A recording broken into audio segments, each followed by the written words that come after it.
relationships.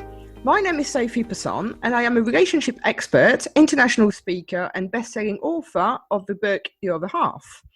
I've decided to start this podcast because, in my opinion, relationships are currently not being portrayed as what they really are. Whether you're watching the news or on social media, the perception given to people is wrong.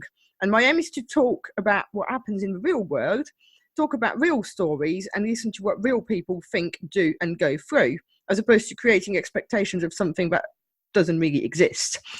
I may not agree with everything that is said by my guests, but it is their chance to express their opinions and their stories. So when I mention relationship, it isn't just the relationship that we have with other people, it's also the relationship that we have with ourselves. And today, to talk about it, we have Cathy, whose son, Tim, suffered from anxiety for a very long time. Hi, Cathy. Hello. Hiya. So, can you tell us a bit more about yourself, please? Well, he started being anxious, I think, from... About you as a person first. I didn't hear what you said properly. Sorry, about you. Tell us about you. Me? Yeah. You tell me about... Right, okay. What about me? How old are you? What do you do? What do you enjoy? Okay, I am Tim's mum and married to Pete. Yeah. And I work part-time as a primary school teacher. Mm-hmm. And then in my not working time, I like reading, that sort of thing, chatting with my friends, socialising, just those kind of things. Fair enough. So now tell me a bit about Tim. Okay, Tim, he's 18 now, but he's kind of suffered with anxiety problems, I think probably since he was very, very little.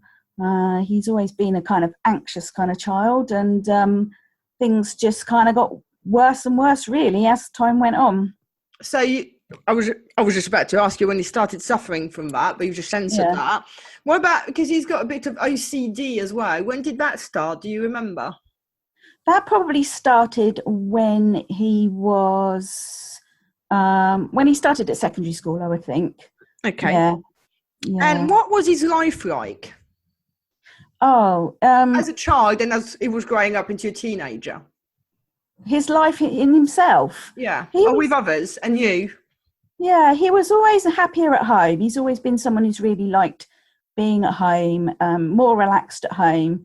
Used to kind of he never liked school or anything like that, was always being dragged to school, didn't like going to school, found school really difficult, this kind of thing.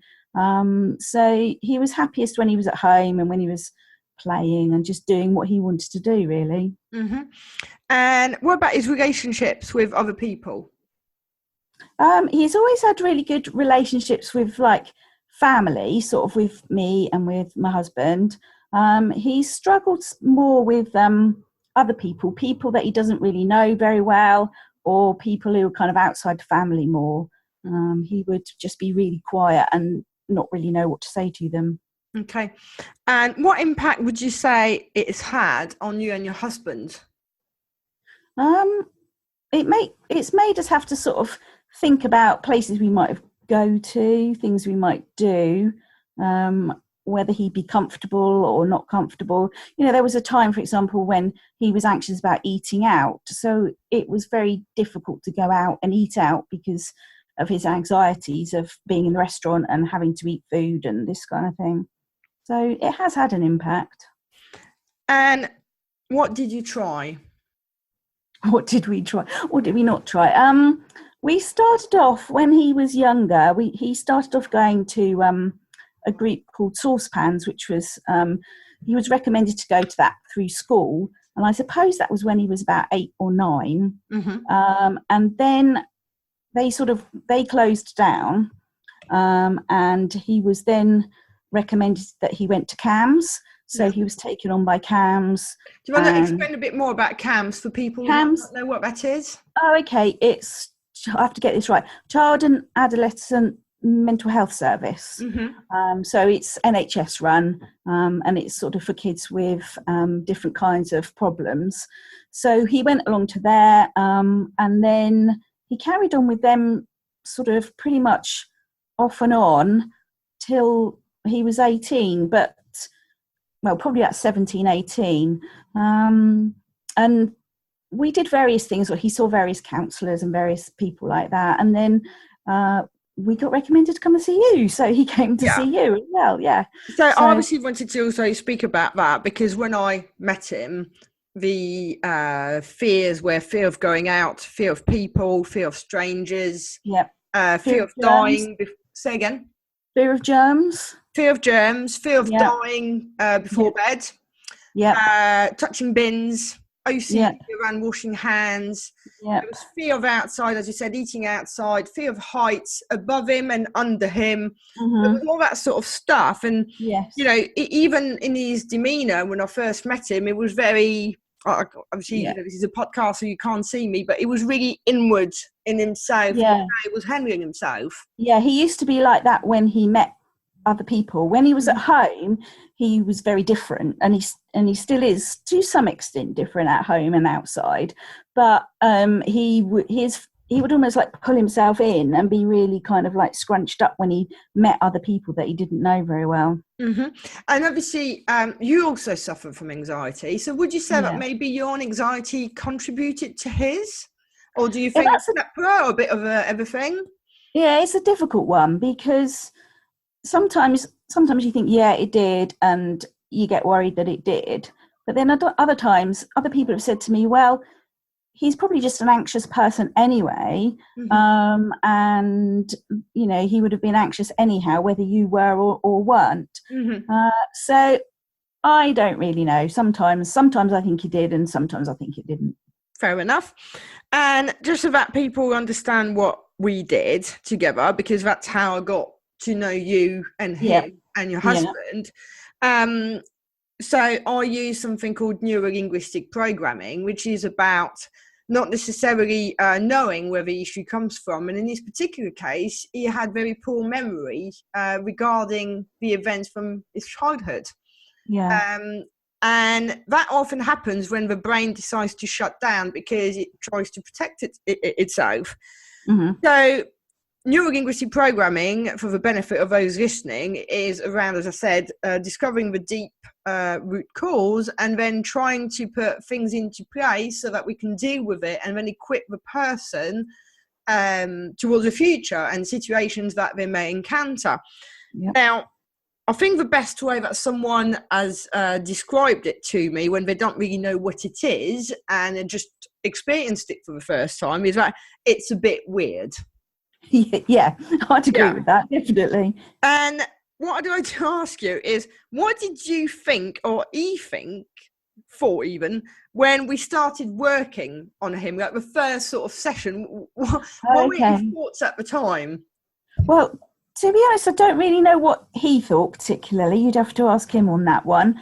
My thoughts were, how the heck is this going to ever work? Because it just seemed totally random. I mean, obviously it's not totally random because you ask questions that you're trained to ask, but from my point of view, sitting there and watching, it was totally random. But as time went on and I could see that this total randomness seemed to be working, I was a bit like gobsmacked about it and going, I can't believe it's working. It works, you know. So yeah. I know that when I signed up for my course, which I signed up for something I didn't know what I was signing up for, if I'm completely honest with you. And as I sat there on the first day, actually re-looking at what was it I bought again? Because that's not at all what I was expecting. So no, I know exactly what you mean. And so during the treatment and as things were starting to work, what did you think? I was just amazed that something that just seemed like so simple was able to work, and it did work. And it carried on working. Yeah, it needed to be practiced and it needed to be embedded, but it just worked. Once it was, And please tell people now about him now and what he's achieved, because so we stopped working with him, was it August last year? So that's about a year ago. About a year ago, yeah. I mean, the change in him has been amazing. I mean, you know, from our point of view, I don't even know where to start. We can go out for meals, and he's quite happy to go out for meals. He'll do jobs around the house and things like that without fear of catching something. He's just much more relaxed. He's happier. He'll go out of the house. We don't have to like challenge him to go out and do things. He's loads more confident. I mean, loads of people have said to us they're amazed at the change in him, and hasn't he changed, and isn't it amazing, sort of thing. I can't even think of anything else, but I think for me, I remember one particular day you sent me a message and you said that he'd gone to the cinema 3 times that week. And that was what I was gobsmacked, because I thought, oh my God, you know, from being scared of strangers attacking him. Yes, exactly. To all of a sudden being in a dark room full of strangers, not once, 3 times a week. Yeah, I mean, he would never go to the cinema ever. That's incredible that he was going at all. Yeah. But and then another milestone for me was when he went away on his own. Yes, yeah, that's true. Actually, I'd forgotten about that one. There you go. Yes, you know, got on the train, sorted himself out, got on the train, got off the train at the right place. You know, amazing. Yeah. And again, things that, you know, normal people, as it were, take for granted. You know, I do get slightly anxious about train travel and stuff like that. And funny enough, Tim and I went away the other day for a couple of nights to see my mum, and he just sorted all the train tickets out, sorted us getting on the trains where we were meant to be, all this kind of thing. Just did it. So you could just take a back seat and relax. I did. There you go. And I think another massive achievement is that he actually started his own business to support himself in university. And now, bearing in mind of the anxiety we're talking about here, he did the one thing that most people fear more than dying, which is public speaking.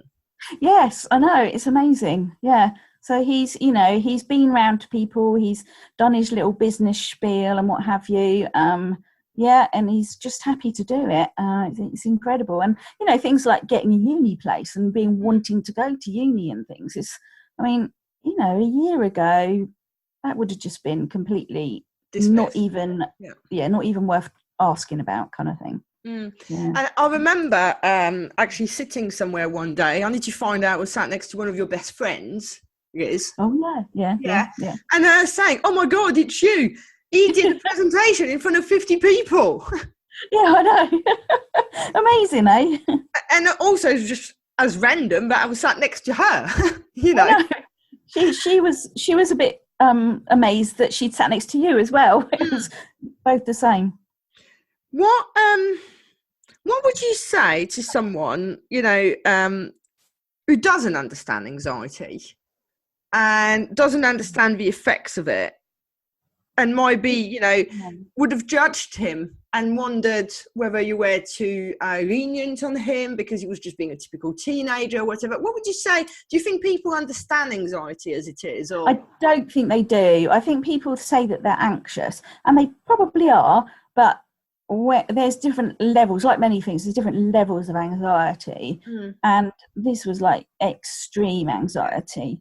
And I think it's difficult for people to just comprehend, you know, what we used to go through every day to get him to go to school, and this kind of thing. And I don't think many people got it at all. No, you know, they just didn't.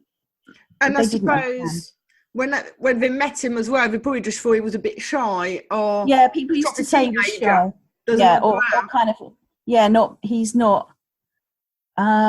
he's not responding. You know, they almost used to think he was rude, I think. You know, that he wouldn't say, they would ask him something and he would just, you know, maybe reply with one word or just kind of go at them. And I think a lot of people did think he was, you know, a bit standoffish, a bit rude kind of thing, but they didn't realise it's because he's actually petrified. So, yeah. The reason why I mentioned this is because, you know, a lot of the time we judge.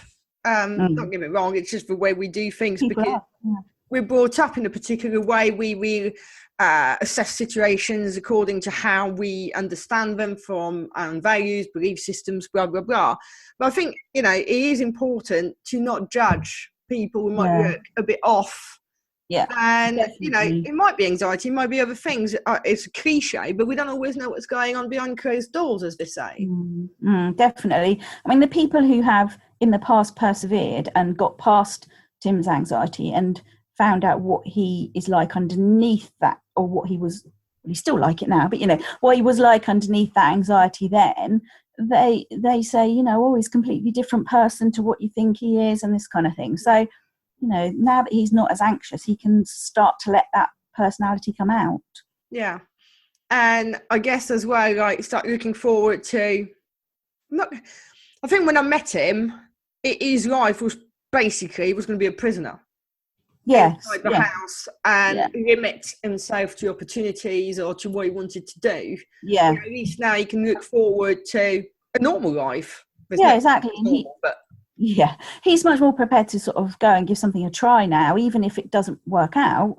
It doesn't matter. He's given it a try, and he's had a go at something. He's much more prepared to do that than he ever was. And I think one of the things that we had to work with as well was the fact that it was that fear that, people might not like him, or as you just said, things might not work out, but understanding that it's a part of life. Yeah, that everyone has things that they don't do as well as other things, and everyone has things that they don't particularly like doing, and they have to work harder at them. It's just, it happens to everyone, but it depends on what you are and who you are as to which is your particular problem, as it were. Yeah. So what would you say, what advice would you give to someone who may be suffering of anxiety in silence, or someone who has a close one suffering? Right. Well, if you yourself were suffering, I would suggest getting some help some way or other, particularly, someone like Sophie who can help you out. Yeah. But don't take it, because I think a lot of people think that that's how their life's got to be. It doesn't have to be like that. As we can see with Tim, things can change, and people can get improvement and things. And so life doesn't have to be how they are existing at the moment. And if you've got someone with anxiety in your family or whatever, or a friend or whoever, just kind of like, I don't know, just be a bit more understanding that if they say, oh, I can't possibly do that, try and encourage them to do it, or help them out with it or something, not to judge them straight away. As we've discussed in the past, I mean, my belief is that there's different types of anxiety, and that some people very much self-diagnose that they're anxious, where really they're not dealing with a real problem. Yeah. And the next breath, I also think maybe some people don't realise that's what they're suffering from. Would you agree with that? Yeah, I think you're probably right, because some people they might be anxious about things, but they don't know why they're anxious in the first place. And I think with some people, they need to find out what that is to be able to then deal with that, and then that will help in the future with their anxiety. I think that in my particular case, I suffered from anxiety for 25 years, actually kind of being none the wiser. I just was going as I was going, and that was that, until I started getting quite strong panic attacks, which were, in my particular case, chest pains going, radiating towards the jaw and down the arms, pretty much like a heart attack, with also the impression of being punched from the front and, stabbed from the back, which is not pleasant. And you need to catch it very soon, because otherwise it can last up to 6 hours. There was actually a point once where I actually rang, what do you call it? Is it the emergency phone line? Oh, like 999? No, the other one. The one where you're not, calling an ambulance straight away, but you just check. 111. That's right. Yeah. And we're halfway. They weren't sure what it was, and actually it was just a panic attack, but it was that bad that I did really wonder. Yeah. And I think in my case, I got seen that someone who does similar stuff to what I do. Okay.